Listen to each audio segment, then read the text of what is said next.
The note was sitting on our kitchen counter like a loaded gun, written in Elena's perfect handwriting. Pros and cons. Should I stay married? My coffee mug froze halfway to my lips as I read the 2 columns below. Under pros, she'd written exactly 3 words: financial security, familiarity. Under cons, she'd filled half the page. I'm Gavin Mitchell, 36 years old, senior data analyst at Meridian Tech, and apparently a walking disappointment to my wife of 8 years. According to her meticulous list, I'm boring, predictable, lacks ambition, never takes risks, settled for mediocrity, doesn't understand my needs, emotionally unavailable, and uninspiring. The last one stung the most, probably because it was written in red ink. Morning, honey. Elena breezed into the kitchen wearing her designer workout clothes, the ones that cost more than my monthly car payment. She grabbed her protein shake from the fridge without looking at me. Did you see my note? Your note? I held up the paper. You mean your divorce application disguised as a grocery list? She finally turned around, and I saw something in her green eyes I'd never seen before. Not guilt, not embarrassment, relief, like she'd been waiting for this moment for months. Gavin, we need to talk about us, about where this marriage is going. Apparently nowhere, according to your scientific analysis here. I set down my coffee and really looked at my wife. When had she started wearing makeup to the gym? When had she started going to the gym at 7 in the morning? Tell me something, Elena. How long have you been planning this little performance? It's not a performance. I've been thinking about our relationship, doing some soul searching. Soul searching. I nodded slowly. Is that what we're calling it now? Her phone buzzed on the counter.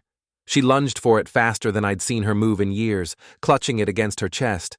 But not before I glimpsed the name on the screen. Miles. Who's Miles? I asked. A client, from the design firm. She was already backing toward the door. I really need to go. We'll talk tonight, okay? After she left, I sat alone in our pristine condo, staring at that list. 8 years of marriage reduced to bullet points. I pulled out my laptop and did what I do best. I analyzed data. Elena's credit card statements showed charges at expensive restaurants I'd never been to. Her calendar, which we shared, had mysterious client meetings that lasted until midnight. Her social media posts had changed from pictures of us to artistic shots of wine glasses and city skylines, always tagged with locations I'd never visited. The most damning evidence was in our shared cloud storage. Hotel reservations under her name. Always the same hotel. Always the same dates as her client meetings. I called my buddy Sebastian at work. Seb, hypothetically, if someone wanted to protect their assets before a divorce, what would be the smartest move? Hypothetically, document everything, secure your finances, and lawyer up fast. Why, trouble in paradise? Paradise just handed me an eviction notice. That evening, Elena came home with takeout from our favorite Thai place. She'd even bought the good wine, the kind we saved for anniversaries. She was trying so hard to soften the blow that it was almost pathetic. I know this is difficult, she said, settling across from me at our dining table. But I think we both know this marriage isn't working. Do we both know that? Because I thought we were just in a rough patch. Apparently you've been conducting exit interviews. She had the decency to look uncomfortable. I've been seeing someone. Miles the client? Her face went white. How did you... Elena, I analyze data for a living. Your affair has more digital footprints than a teenager's Instagram account. It's not an affair. We're just exploring possibilities. Exploring possibilities. I laughed, and it came out harsh and bitter. You know what? You're right. We should explore possibilities, starting with the possibility that you're about to lose everything. What do you mean? I pulled out a manila folder I'd prepared that afternoon. Prenup, Section 12. Adultery clause. In case of infidelity, the cheating spouse forfeits all claims to marital assets. I slid the papers across the table. You might want to add that to your cons list. Elena's hands shook as she read. You can't do this. Actually, I can. I already have. Our joint accounts have been frozen pending legal review. The condo is in my name only, remember? You insisted on that for tax purposes. Gavin, please. Let's be reasonable about this. Reasonable? I stood up, and for the first time in years, I felt powerful. You wrote a pros and cons list about our marriage like you were deciding between breakfast cereals. You've been screwing another man for God knows how long. And now you want reasonable? She was crying now, mascara running down her cheeks. A year ago, those tears would have destroyed me. Now, they just looked like another manipulation. I want you out of here by tomorrow, I said. You can stay with Miles. I'm sure he'll love adding homeless mistress to his portfolio. Elena didn't leave quietly. She spent the next morning throwing things into suitcases while screaming about what a vindictive bastard I was. Her sister Rena showed up around noon to help, shooting me dirty looks like I was the villain in this story. You're really going to throw away 8 years over one mistake? Rena demanded, loading Elena's designer shoes into boxes. One mistake? I was sitting in my home office, watching them through the security cameras I'd installed the night before. Your sister has been playing house with Miles for 6 months. That's not a mistake. That's a second relationship. Elena appeared in my doorway, looking desperate. Gavin, I know you're hurt, but we can work through this. People have affairs. It doesn't have to end our marriage. You made a list, I said simply. A literal pros and cons list about whether to stay married to me. That's not someone having an affair. That's someone planning an exit strategy. I was confused. Miles made me feel... I don't care what Miles made you feel. You made your choice when you started sleeping with him in hotel rooms and lying to my face about client meetings. She flinched at my language. In 8 years of marriage, I'd never spoken to her like that. But then again, in 8 years of marriage, she'd never betrayed me like this. Where am I supposed to go? She asked. That's not my problem anymore. Maybe Miles has room in his penthouse. I'm sure his wife would love the company. Elena's face went pale. His wife doesn't know. Yet. That afternoon, after Elena and Rena had cleared out, I sat in my empty condo and made my own list. Not pros and cons, a battle plan. First, I called Elena's boss at Hartwell Design Associates. Hi, Ms. Hartwell. This is Gavin Mitchell, Elena's husband. I need to report a potential ethics violation. The conversation was brief, but productive. Hartwell Design had strict policies about employee relationships with clients, especially married employees carrying on affairs with married clients. I emailed copies of the hotel receipts and credit card statements. Next, I contacted my lawyer, David Chen. I want to file for divorce immediately. I have evidence of adultery, and I want to invoke the prenup. Gavin, are you sure about this? Divorce is expensive and messy. Maybe counseling. David, she made a pros and cons list about our marriage. She's been cheating for months. I'm not paying for counseling to fix what she broke. By 5 o'clock, Elena had been suspended from her job pending investigation. By 6, divorce papers had been filed. By 7, I was sitting in my favorite bar, nursing a whiskey, and feeling something I hadn't felt in years. Satisfaction. That's when Jake Morrison walked in. Jake had been my best friend since college. He was supposed to be in my corner, supporting me through this nightmare. Instead, he slid into the booth across from me with the expression of someone about to deliver bad news. Heard about you and Elena, he said. News travels fast. Gavin, man, I think you're making a mistake. Elena's a good woman. Maybe you two just need some space to work things out. I stared at him. She cheated on me, Jake, for months, with a married man. People make mistakes when they're unhappy. Maybe if you'd paid more attention to her needs. Stop right there. I set down my drink hard enough to slosh whiskey onto the table. Are you seriously blaming me for her affair? I'm just saying, relationships take two people. Maybe you weren't giving her what she needed emotionally. And what would you know about what Elena needed? Jake looked uncomfortable. We've talked a few times. She's been struggling with feeling unappreciated, like you take her for granted. You've talked. When? She called me a couple weeks ago. She was upset, needed someone to listen. The pieces clicked into place with sickening clarity. You knew. You knew she was cheating and you didn't tell me. It wasn't my place. Bullshit! I stood up so fast the booth table shook.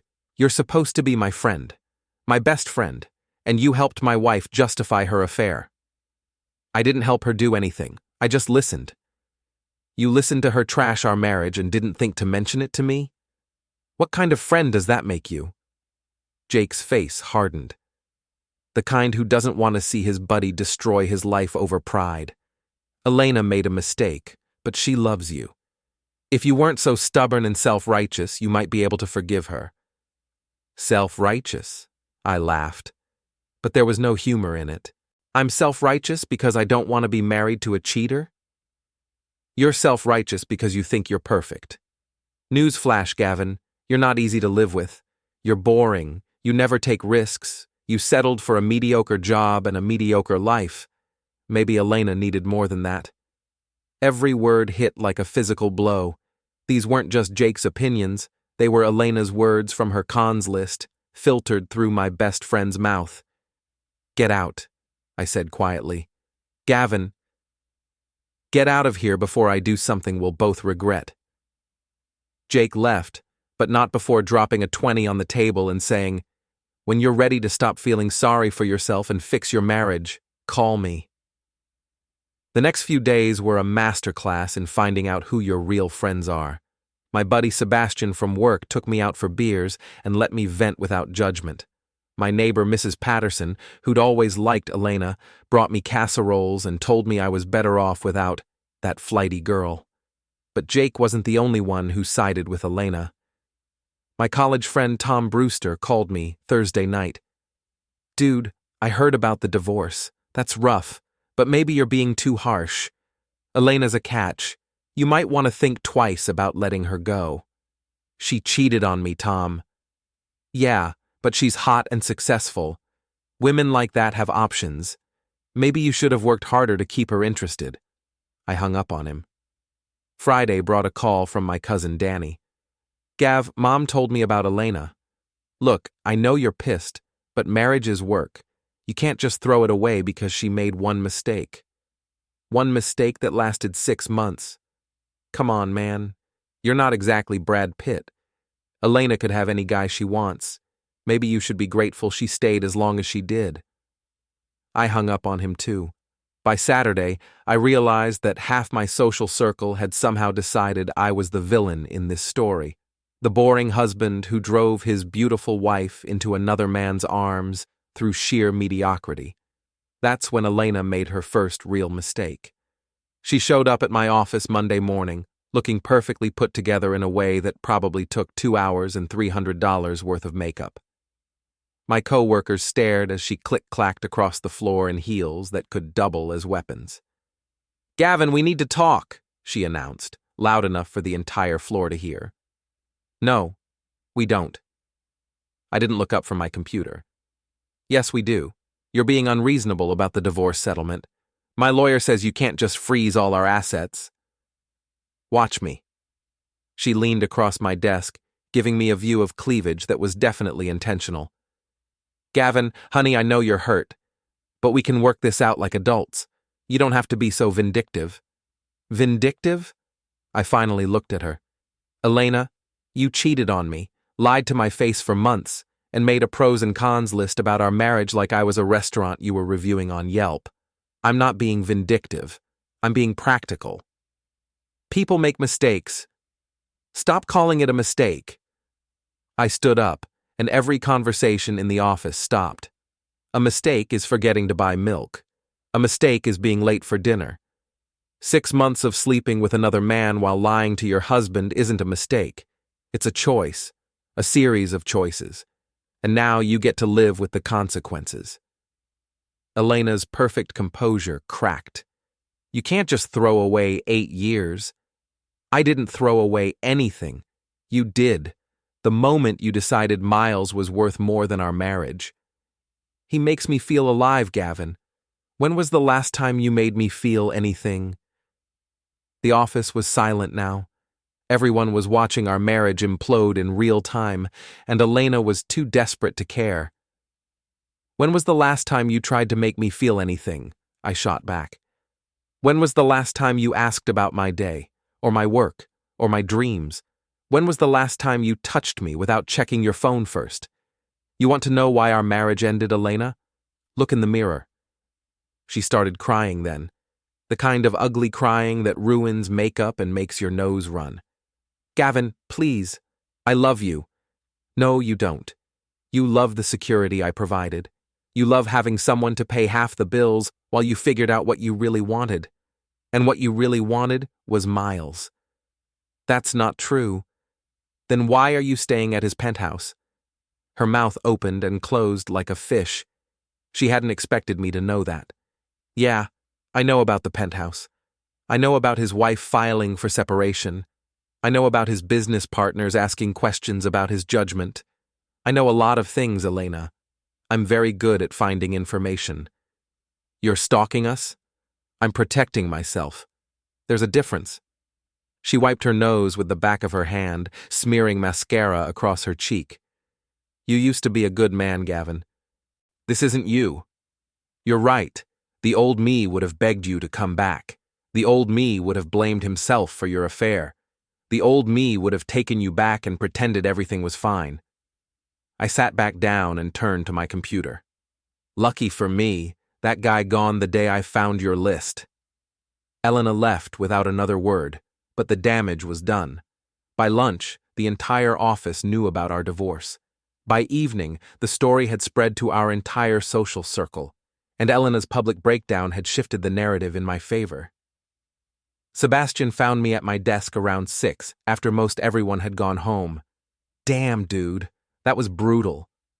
She brought it to my workplace. She made it public. I'm not criticizing. I'm impressed. I've never seen you like that. Like what? Like someone who won't take shit from anyone. That evening, I got a text from Jake. Heard about what happened at your office. You didn't have to humiliate her like that. I texted back. She humiliated herself. I just refused to help her clean up the mess. He didn't respond. 2 weeks later, Elena's allies decided to stage an intervention. I was having dinner at Rossetti's, my favorite Italian place, when Jake, Tom, and Danny walked in like some kind of friendship SWAT team. They slid into the booth across from me without invitation. We need to talk, Jake announced. No, we don't. I continued eating my lasagna. In fact, I'm pretty sure I told you not to contact me again the last time we spoke. Gavin, this has gone far enough, Tom said. Elena is devastated. She's lost her job, her marriage, and now Miles is backing away because his divorce is getting messy. Sounds like consequences. Sounds like you being a vindictive asshole, Danny added. I set down my fork and really looked at these 3 men I'd considered friends. Let me make sure I understand this correctly. You're here to lecture me about being vindictive toward the woman who cheated on me for 6 months? We're here because you're destroying a good woman over your wounded pride, Jake said. A good woman? I laughed. Jake, she made a pros and cons list about our marriage. She listed me like a piece of furniture she was thinking about replacing. What part of that sounds good to you? The part where she was honest about her feelings instead of just walking away, Tom said. At least she tried to work through it. Work through it? She was sleeping with another man. Keep your voice down, Danny hissed, looking around at the other diners. Why? Embarrassed to be seen defending an adulteress? We're defending our friend's wife, Jake said.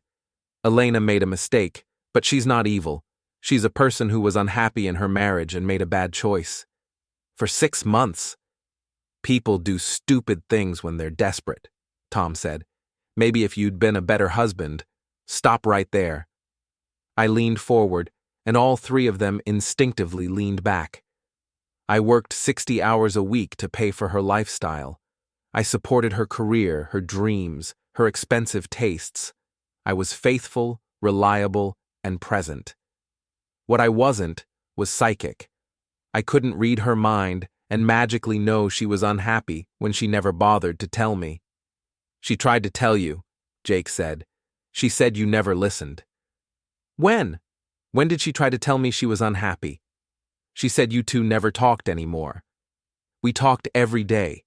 We had dinner together 5 nights a week. We watched movies together. We took vacations together. What we didn't do was have deep, meaningful conversations about her secret desire to sleep with her clients. You're being deliberately obtuse, Danny said. Elena needed more emotional connection, more passion, more excitement. You gave her stability, but that's not enough for everyone. Then she should have divorced me before she started screwing Miles. Maybe she was trying to figure out what she wanted, Tom said. Maybe the affair was her way of testing whether the marriage was worth saving. I stared at him. Did you just suggest that cheating on me was Elena's way of saving our marriage? I'm suggesting that people are complicated, and relationships are messy, and maybe you should show some compassion for the woman you claim to love. I did love her, past tense, right up until I found out she was lying to my face every day while she played house with another man. So that's it? Jake demanded.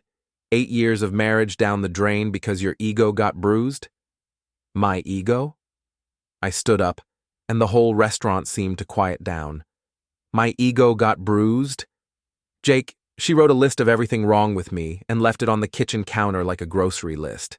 She told me I was boring, predictable, inadequate, and emotionally unavailable. She destroyed my self-worth, betrayed my trust, and humiliated me in front of everyone we know. And you think this is about my ego? It's about your pride, Tom said. You can't stand that she chose someone else. You're goddamn right I can't stand it. But not because of pride, because of respect. She didn't respect me enough to end our marriage before she started a new relationship. She didn't respect me enough to be honest about her unhappiness. She didn't respect me enough to give me a chance to fix what was broken before she decided to replace me. So you're going to destroy her life over it? Danny asked. I'm not destroying anything. I'm just not saving her from the consequences of her choices. Elena is a grown woman who made adult decisions. She can handle adult consequences. You got her fired, Jake accused. No, her affair with a married client got her fired. I just made sure her boss knew about the ethics violation. You froze her out of all your shared assets. According to the prenup she insisted on signing. You're making sure she gets nothing in the divorce.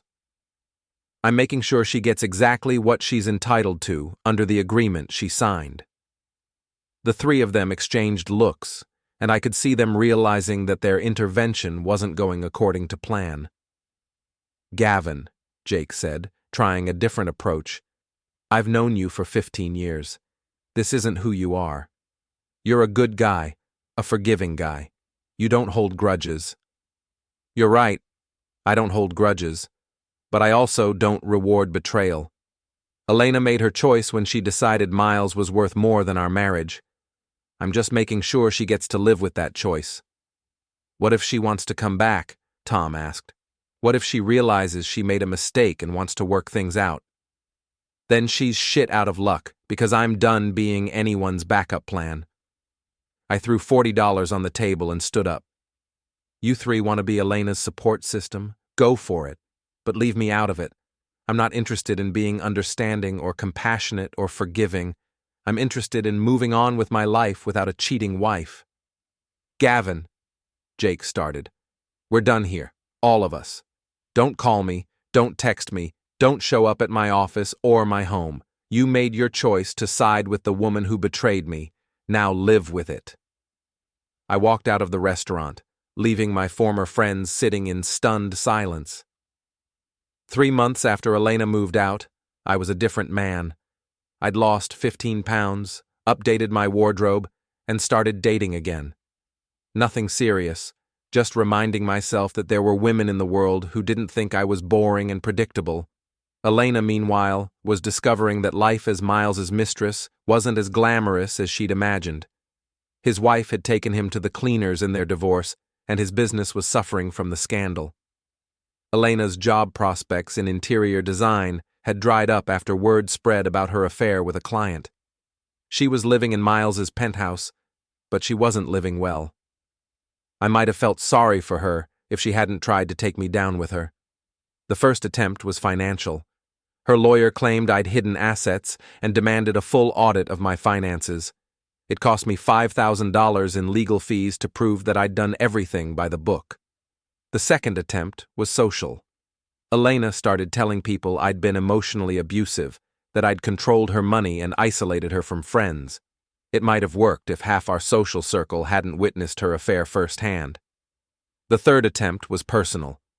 She showed up at my office again, this time with a different strategy. "Gavin, I'm pregnant." I looked up from my computer and felt nothing. No shock, no panic, no joy, just cold calculation. "Congratulations, I assume Miles is thrilled." Her face crumpled. "It's yours." "No, it's not." "How can you be so sure?" "Because we haven't had closeness in 4 months, Elena. Not since you started your affair with Miles." "That's not true." "January 15th. That was the last time. I remember because it was your birthday and you spent the whole time checking your phone." She started crying, but I was immune to her tears now. "Gavin, please. I need help. Miles doesn't want the baby. He says it's too soon after his divorce." "Then you have a decision to make, but it's not my problem. I can't do this alone. You should have thought about that before you decided to blow up our marriage." She left, and I never saw her again. A week later, I got a call from Sebastian. "Dude, you need to see this." He forwarded me a link to a local news story. "Real estate developer arrested in bribery scheme." Miles's photo was prominently featured, along with details about how he'd been paying off city officials to get favorable zoning decisions. The investigation had started with an anonymous tip to the FBI. Someone had provided detailed financial records showing suspicious payments and meetings. Someone with access to data analysis tools and a thorough understanding of how to trace digital footprints. I smiled as I read the article. Miles was looking at federal charges and years in prison. His assets would be frozen during the investigation, which meant Elena was about to lose her penthouse and her sugar daddy in one fell swoop. My phone rang. Jake's name appeared on the screen. "You snake," he said without preamble. "You did this." "Did what?" "You know what? Miles is all over the news. Elena is devastated. Miles got arrested for crimes he committed. I had nothing to do with that." "Bullshit. This is too convenient to be coincidence. Jake, I'm a data analyst, not the FBI. I don't have the power to arrest anyone." "But you have the power to tip them off. If I had evidence of federal crimes, wouldn't I be obligated to report it?" "You destroyed her life." "No, Jake. Elena destroyed her own life. She chose to have an affair with a criminal.